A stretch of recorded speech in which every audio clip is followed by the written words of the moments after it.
Hello student, YouTube के हमारे इस चैनल में आप सभी लोगों का स्वागत है। और आज के इस वीडियो लेक्चर में जो हमारा डेली प्रैक्टिस प्रॉब्लम का वीडियो लेक्चर तीसरा है, तो आज हम कुछ बहुत ही इम्पोर्टेंट और महत्वपूर्ण सवाल लेकर आए हैं। ज़्यादा सवाल नहीं है, 4-5 न्यूमेरिकल लगाएंगे, लेकिन बहुत ही इम्पोर्टेंट न्यूमेरिकल हैं जो कि यहीं से जो है अक्सर जो है नीट लेवल और जेई लेवल के जो प्रश्न यहीं से उठते हैं। तो कुछ 5 सवाल हैं और पांचों में महत्वपूर्ण कॉन्सेप्ट है, ठीक है ना। तो जैसा कि आपके ब्लैक बोर्ड पर एक सवाल लिखा हुआ है, उसको हम लोग हल करने की कोशिश करते हैं कि दो प्रतिरोधों R1 तथा R2 का मान दिया गया है, ठीक है ना। जब प्रतिरोधों को समांतर क्रम में जोड़ा जाता है तो तुल्य प्रतिरोध में प्रतिशत त्रुटि क्या होगी। यानी हमें तुल्य प्रतिरोध में प्रतिशत त्रुटि दिखाना है, ठीक है ना। तो हमारा दिया हुआ क्या है, हमारा दिया है ये चीज दिया हुआ है, ठीक है ना। और R2 कितना दिया हुआ है, ठीक।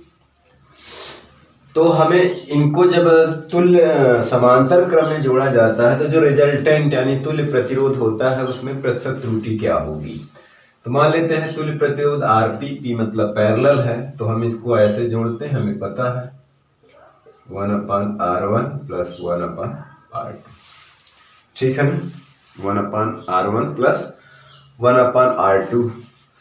तो देखिए हमने त्रुटियों के संयोजन में प्लस का पढ़ा हुआ है, माइनस का पढ़ा हुआ है, गुणा का भाग पढ़ा हुआ है, भाग का पढ़ा हुआ है। इस तरह की चीज का हमने नहीं पढ़ा हुआ है ना, कि इसको कैसे अगर हम इसका सापेक्ष त्रुटि लें तो हम कैसे इसको लेंगे, ठीक है ना। तो थोड़ा सा पहले हम इसको सॉल्व करते हैं। तो देखिए हमें मिलता है क्या, ये R1 R2 लेंगे यहाँ पे, तो यहाँ मिलेगा R2 प्लस R1।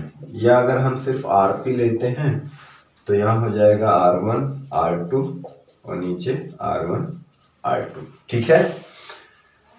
अब देखिए हमने को क्या करना है, इसका ट्रिक यही है कि ये जो R1 प्लस R2 है, इस पूरे होल को हम क्या करें, एक टर्म मान लें। क्या करते हैं, हम एक टर्म मान लेंगे तो हमारा सवाल आसानी से हो जाएगा। जस्ट एक दूसरा सवाल हम भी इस पे इसी तरह का करेंगे कि पूरे को क्या करना है हमको, कि एक पूरा टर्म मान लेना है, ठीक है ना। क्योंकि हमने जो पढ़ा हुआ है वो ये गुणे में भाग में था, तो यहाँ प्लस वाली चीज हमने नहीं पढ़ा है, कुछ इस तरह की चीजें हमने नहीं पढ़ा है त्रुटि के संयोजन में। तो हम क्या करते हैं, इस पूरे चीज को हमको क्या करना है, एक टर्म मान के चलना है, ठीक है ना। तो इसके पहले हम R1 प्लस R2 की वैल्यू को निकाल लेते हैं।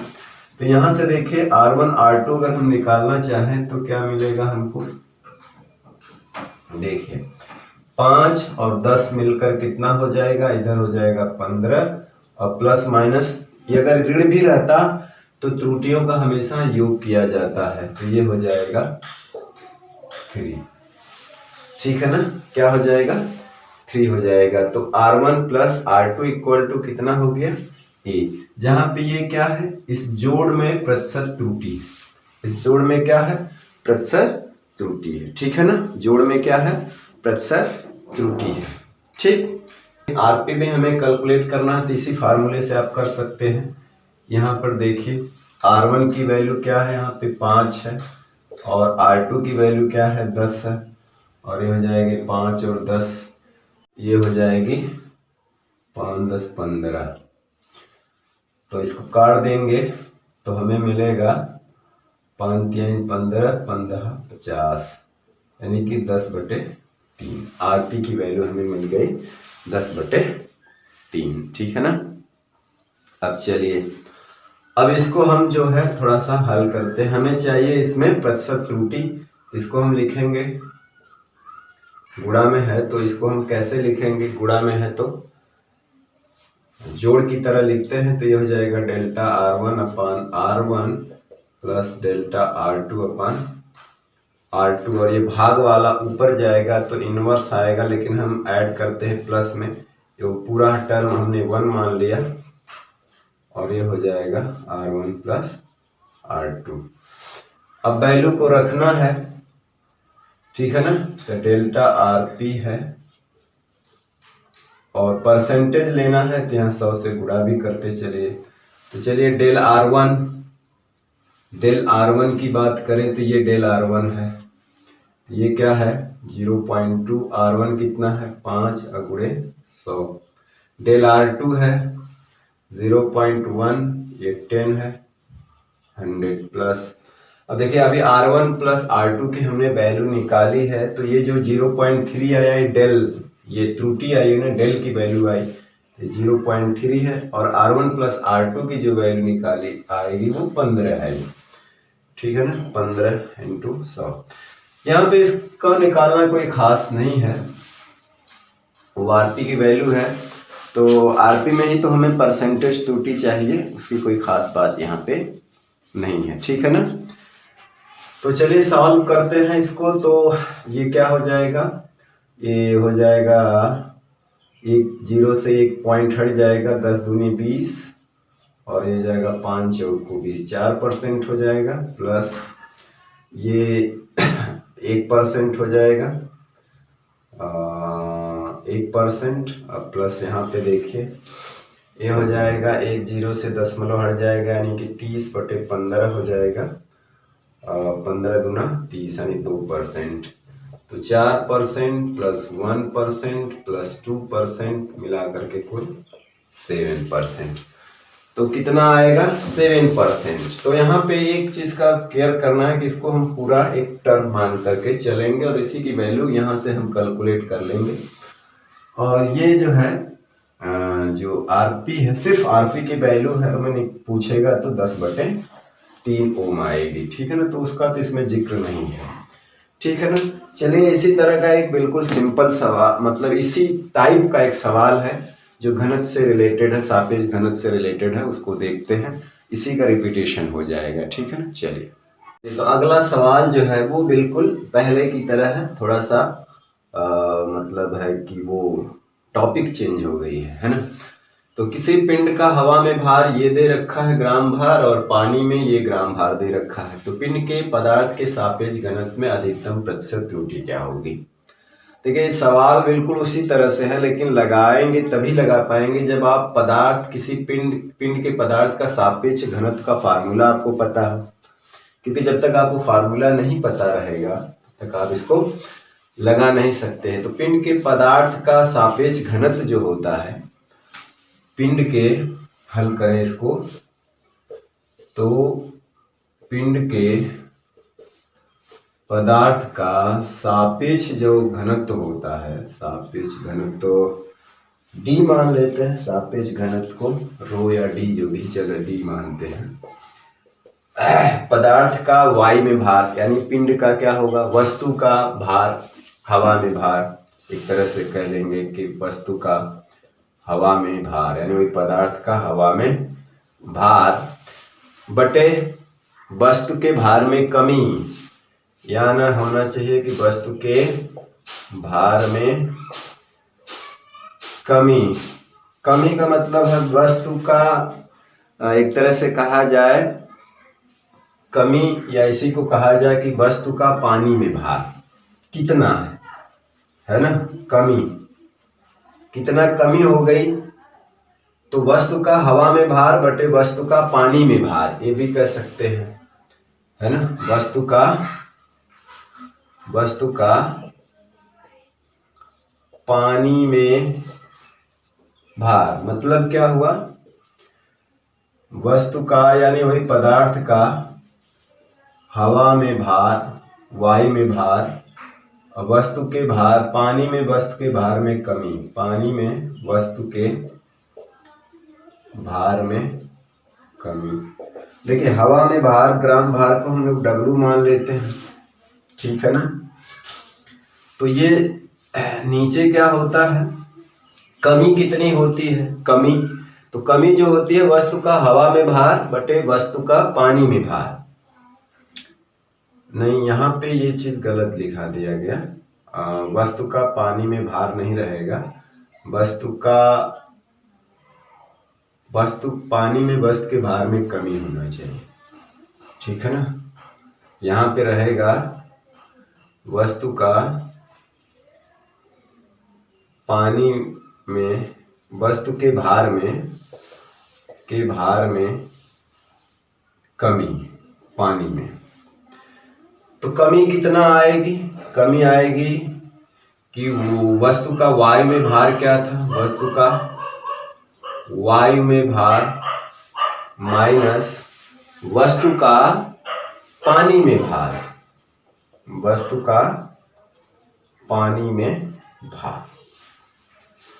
अब देखिए वायु में भार W है, नीचे भी वायु में भार W है। अब पानी में जो भार नापा गया मान लीजिए W डैश, ठीक है ना। तो ये फार्मूला बन के आएगा V बराबर ये, ठीक। यानी कि कहने का मतलब कि पिंड के पदार्थ का जो सापेक्ष घनत्व होता है वो वस्तु का हवा में भार बटे वस्तु का के भार में कमी जो होती है वस्तु का वायु में भार नाप लीजिए। अब वस्तु का पानी में भार नाप लीजिए कि पानी में क्या है, तो वायु में से पानी में भार वाला घटा देंगे तभी तो पता चलेगा कि कितना कम हो गया। तो ये बताता है सापेक्ष घनत्व। सापेक्ष घनत्व का भार सूत्री होता है वस्तु का हवा में भार वस्तु के भार में कमी, ठीक है ना। यहाँ पे आर्किमिडीज का प्रिंसिपल लगता है, ठीक है ना। क्या लगता है? आर्किमिडीज के प्रिंसिपल के द्वारा हम इसको लगा सकते हैं, ठीक है ना।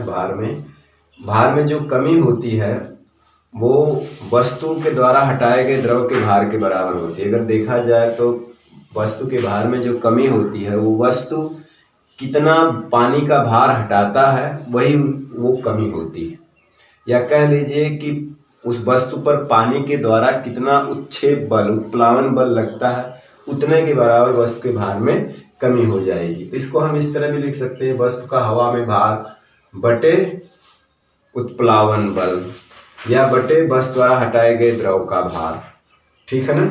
तो ये हमारा मेन सूत्र है, इसे आप याद रखिएगा। तो इससे हम लगाएंगे, देखिए वही तरह आ गया ये पूरा जो है ये, इसको एक टर्म मानेंगे। क्या मानेंगे? एक टर्म।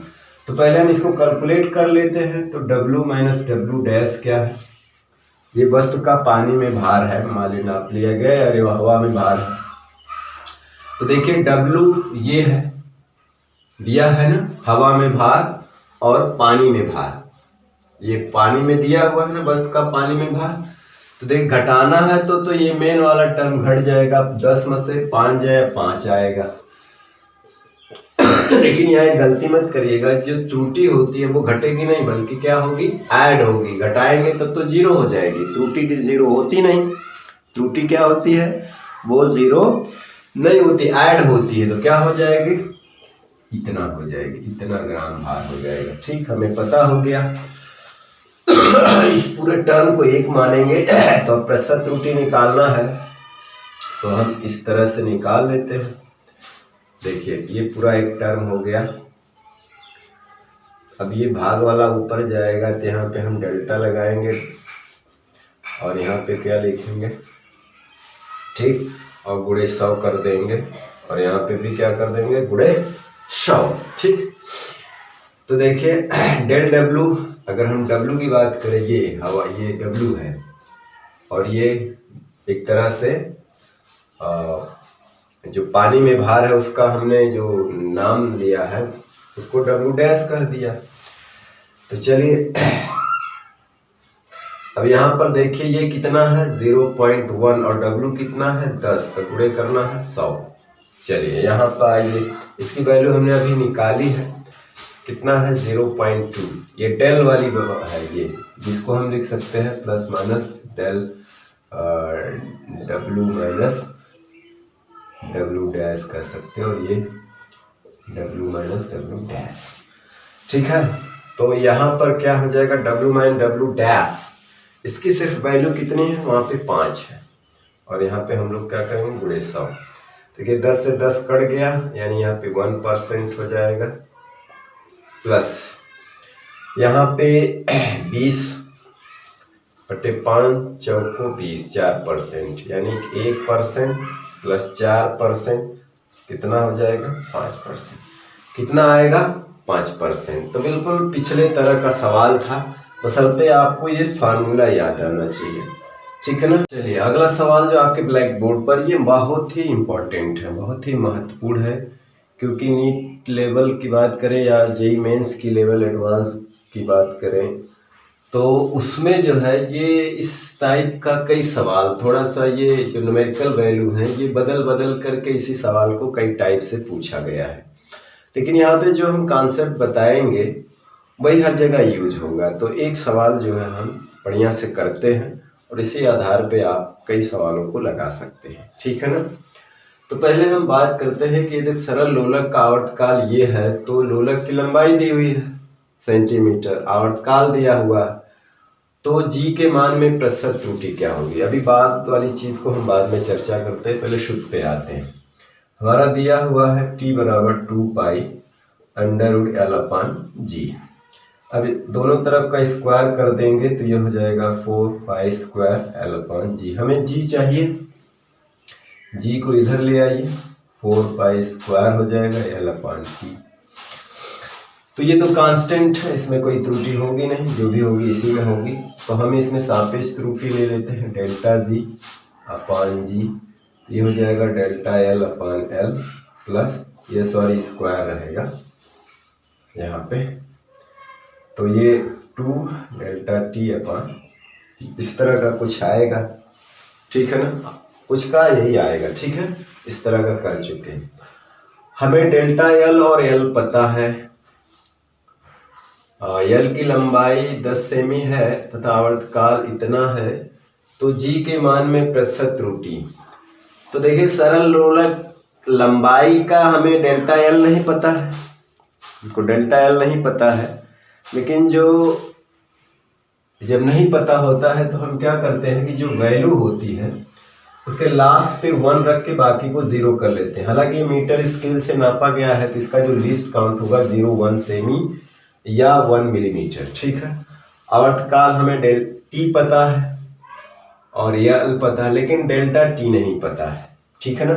आप बस गलती से ΔT की वैल्यू 1 सेकेंड नहीं रखेंगे, यहाँ पे यही ट्रिक है और यही ध्यान देना है कि जो 1 सेकेंड दिया है, घड़ी का जो अल्पतमान 1 सेकेंड दिया है, तो 1 सेकेंड वो त्रुटि करता है 100 दोलनों में, क्योंकि उस सबसे छोटा समय घड़ी कौन क्या नाप सकती है, 1 सेकेंड। सबसे छोटा समय क्या नाप सकती है, 1 सेकेंड। तो वो 1 सेकेंड जो घड़ी का जो 1 सेकेंड वहां पर दिया हुआ है वो त्रुटि आ रही है, लेकिन कितना, 100 दोलनों में आ रही है। 1 दोलन, 2 दोलन, 3, यानी 100 दोलन करेगा तो उसमें संभावना हो सकती है 1 सेकेंड की त्रुटि हो जाए, 1 सेकेंड की त्रुटि हो जाए। यानी कहने का मतलब है कि वो 100 दोलनों का समय 49 सेकेंड भी ले सकता है और 51 सेकेंड भी ले सकता है, ठीक है ना, या 49-50 के बीच में ले सकता है। तो कहने का मतलब है इस सवाल में एक गलती कभी मत करिएगा कि जो अल्पतमांक 1 सेकेंड दिया हुआ है वो उसके जगह पे ΔT नहीं रखेंगे। वो 20 दोलनों के समय का त्रुटि 1 सेकेंड है, वो 20 दोलन किया गया इस तरह से, तो उसमें त्रुटि होने की संभावना 1 सेकेंड है, ठीक है ना।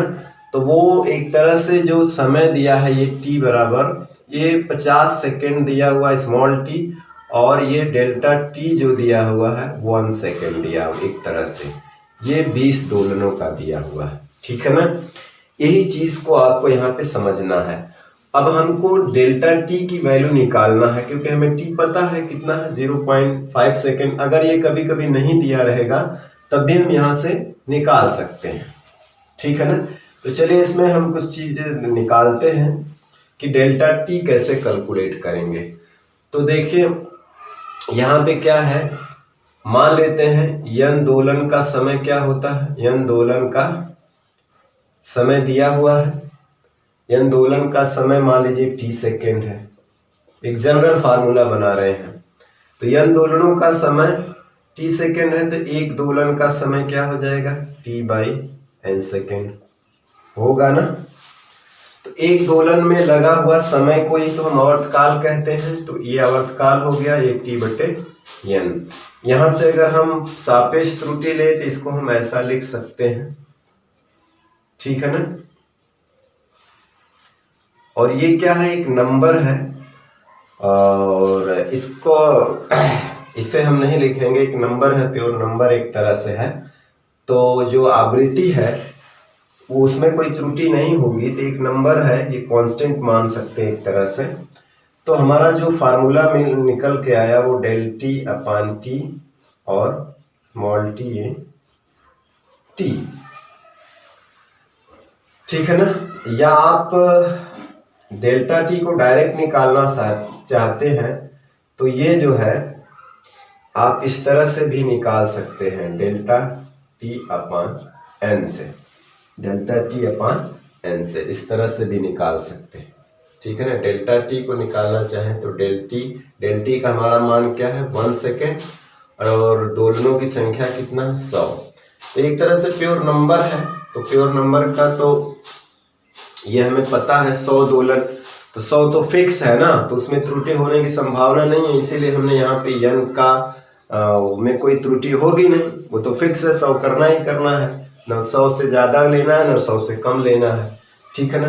तो डेल टी निकालने का देखिए एक फार्मूला ये है, और ये निकालने का एक फार्मूला ये है।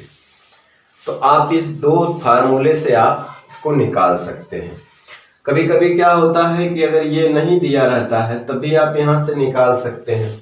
अब जैसे कि 100 दोलन का समय क्या है 50 सेकेंड है, तो एक दोलन का कितना हो जाएगा 50/100 सेकेंड, तो ये हमारा मिल गया टी कितना हो जाएगा 1/2, और वही दे रखा है, वही क्या दे रखा है, वही क्या है दे रखा है वहां पे, ठीक है ना। तो चलिए डेल्टा टी अपान टी के जगह हम क्या लिख सकते हैं, ये भी लिख सकते हैं। तो चलिए इसी पे हल करके देखते हैं, ठीक है ना। तो चलिए यहाँ पर हम क्या करते हैं, यहाँ पे हल करते हैं फिर। तो यहाँ पे डेल्टा जी अपान जी 100 कर दे, प्रतिशत त्रुटि हो जाएगा, डेल्टा एल अपान एल गुणे 100 और +2 डेल टी अपान टी गुणे 100। तो देखिए डेल्टा एल 0.1 रहेगा और ये कितना है 10 और गुणे 100, यहाँ पे होगा 2 और डेल टी अपान टी, तो डेल टी का मान 1 सेकेंड है और टी का मान कितना है 50 सेकेंड और गुणे 100। तो देखिए यहाँ से ये हो जाएगा 10 यानी कि ये 1% हो गया। अब यहाँ पे 50 दूना 100 और 2 दूना 4%, यानी हमारा त्रुटि जो आएगी कितनी आएगी 5% की, कितना आएगी 5% की आएगी, ठीक है ना। तो त्रुटि हमारी निकल के कितनी आई 5% की, ठीक है।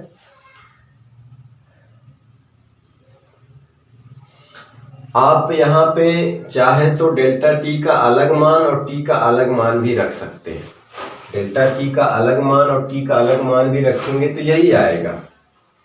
अगर हम ये तो हमने फार्मूला 2 बना दिया, एक इस फार्मूले से हमने रख दिया और इस फार्मूले से भी आप रख सकते हैं, ठीक है ना भाई। ये तो प्योर नंबर है कि नहीं। तो कहने का मतलब है कि इसमें तो कोई त्रुटि नहीं होगी। तो डेल्टा टी कितने दोलन में होना चाहिए, अरे डेल्टा टी कितने में है 100 दोलनों में है, ठीक है ना। तो एक दोलन की हमें त्रुटि चाहिए ना, तो n दोलन में डेल्टा टी की त्रुटि हो रही है, यानी 100 तो एक दोलन में कितनी त्रुटि होगी, तो ये वाला फार्मूला लगाएंगे कि नहीं। कहने का मतलब कि 100 दोलनों में त्रुटि डेल्टा टी की हो रही है, तो एक दोलन में जो त्रुटि होती है उसे वो डेल्टा टी कहते हैं। तो एक माने 100 से भाग देंगे। तो कहने का मतलब है अगर इस फार्मूले में ऊपर का मैं मिटा देता हूं या ये सूत्र मिटा देता हूं तो आपको इस तरह से भी लगा सकते हैं, आप रख करके। ये तो वही रहेगा डेल्टा 0.1, ये 10। अब चलिए 2 देखिए डेल टी जिसका मान 1 सेकेंड है, n की वैल्यू कितना है 100 है, कितनी है तो 1 बटे क्या रखेंगे 100।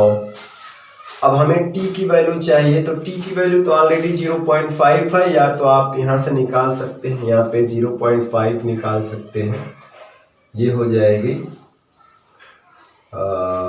0.5 रख सकते हैं, या उसको रख सकते हैं 50/100, 50/100 रखते हैं। तो चलिए 50/100 रखते हैं और गुणे 100, यही ना भाई। ये डेल्टा टी की वैल्यू हो गई, ये टी की वैल्यू हो जाएगी, गुणे 100 हो गया। तो ये तो सबसे ये यहाँ पे जाएगा, ये सबसे ऊपर जाएगा, यानी सबसे ऊपर जाएगा, या कहने का मतलब ये कट गया, तो ये 2 गुणे 1/50 गुणे 100 हो जाएगा। 50 गुना 100, 2 दूना 4 और 1 5 तब भी आएगा। या आपको पहले ही से ये दे रखा 0.5, तो आप रखिए यहाँ पे, ये हो जाएगा 1/100 इस सूत्र के हिसाब से। भाई 100 दोलन का तो ये त्रुटि है, तो 1 दोलन में 1/100 हो जाएगा ना। और इसकी वैल्यू कितना है, t की वैल्यू 0.5, 0.5, ठीक है ना। तो कहने का मतलब ये कितना हो जाएगा, इसको काटना है तो ये चीज तो यहीं पे आएगी, और गुणे 100 भी है इसके साथ परसेंटेज में, तो ये हो जाएगा 100 कट जाएगा, 1/0.5 हो जाएगा, ये 10 हटेगा 10 हो जाएगा, 5 दूनी 10, 2 दूनी 4, तब भी वही आ गया, ठीक है ना। ये 1% यहाँ था ही, तो 2 दूना 4 यानी मिलके कुछ 5%। तो वो आप समझते रहिए, लेकिन आप ये सूत्र और ये खास करके ये दिमाग में बैठा लीजिए, क्योंकि इसी टाइप का हमने देखा है। नीट में तो नहीं ज़्यादा पूछा, लेकिन जो जेईई मेन एडवांस जो भी है उसमें इस पे बहुत सारे सवाल लगाए हुए हैं। उस पे क्या है, उस बहुत सारे सवाल लगाए हैं, बशर्ते इन वैल्यू को चेंज कर दिया है, ठीक है ना। ये 100 की जगह 20 दोलन कर दिया है, 90 सेकंड कर दिया है, 50 दोलन कर दिया है, यहाँ पे मतलब इन दोनों को चेंज कर दिया है, और बाद में क्या है, लंबाई चेंज कर दिया, बस यही परिवर्तन किया है। तुम्हारा जो मेन फंडामेंट ट्रिक है यही है, हमने जो समझाया है, ठीक है ना। तो इस पे आप कॉन्सेंट्रेट रहिए, इस तरह के जितने भी सवाल मिलते हैं आप उस पर खूब प्रैक्टिस करिए, ठीक है। चलिए, तो ये एक तरह से कहने का मतलब एक बहुत ही महत्वपूर्ण सवाल था, जो कि अक्सर पूछा गया है और पूछा जाएगा भी, ठीक है ना। थोड़ा सा ये बोर्ड लेवल से हट के है, इस तरह का सवाल बोर्ड लेवल में नहीं आएगा, यूपी बोर्ड में इस तरह के सवाल आने की संभावना नहीं है। ब्लैक बोर्ड पे जो है वो आखिरी सवाल है और इम्पोर्टेंट सवाल है, इस तरह का पूछा भी जा सकता है, ठीक है ना। ये बोर्ड लेवल का में तो नहीं है, लेकिन इससे हट करके है।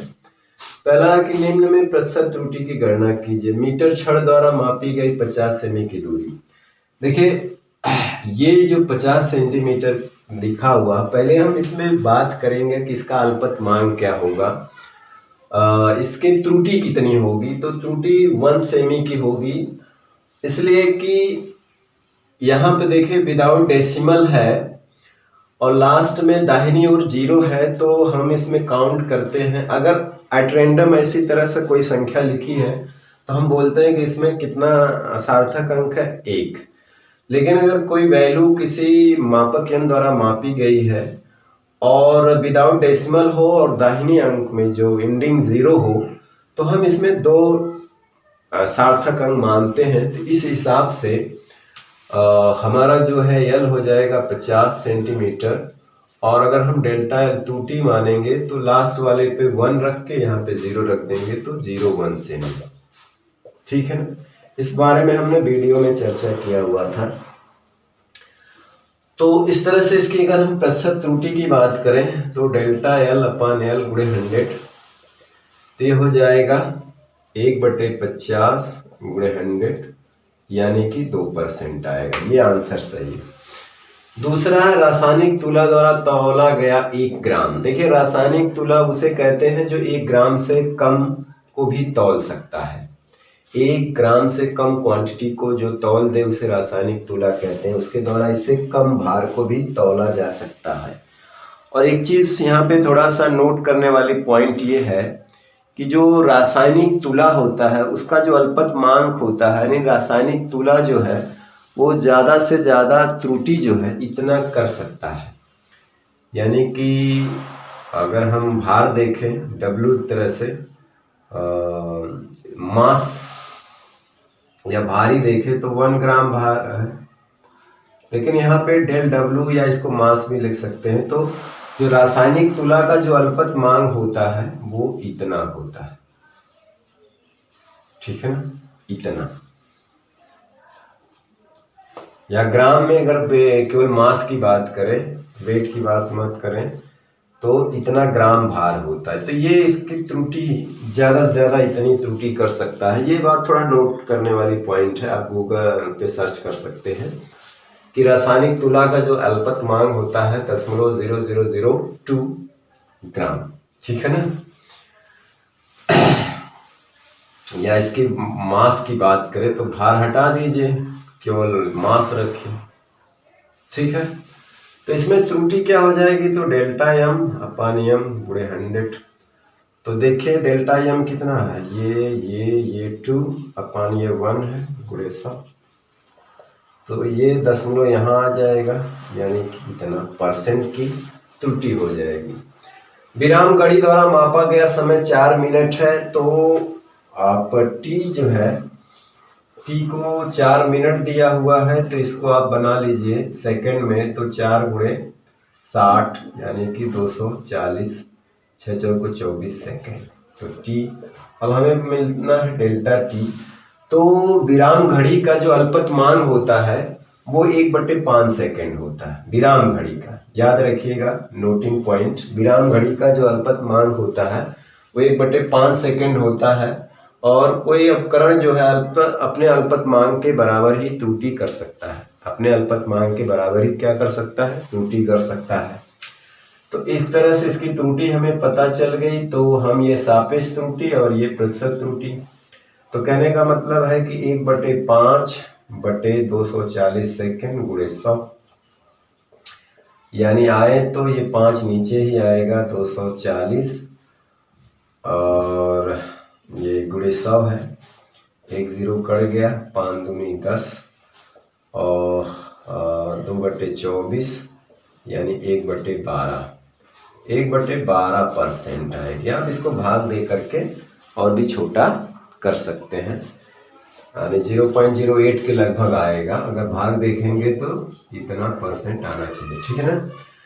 तो इस तरह से कुछ चीज़ें हैं, आप याद रखिएगा कि विराम घड़ी का जो अल्पतमांक 1/5 सेकेंड होता है, रासायनिक तुला का अल्पतमांक 0.002 ग्राम होता है।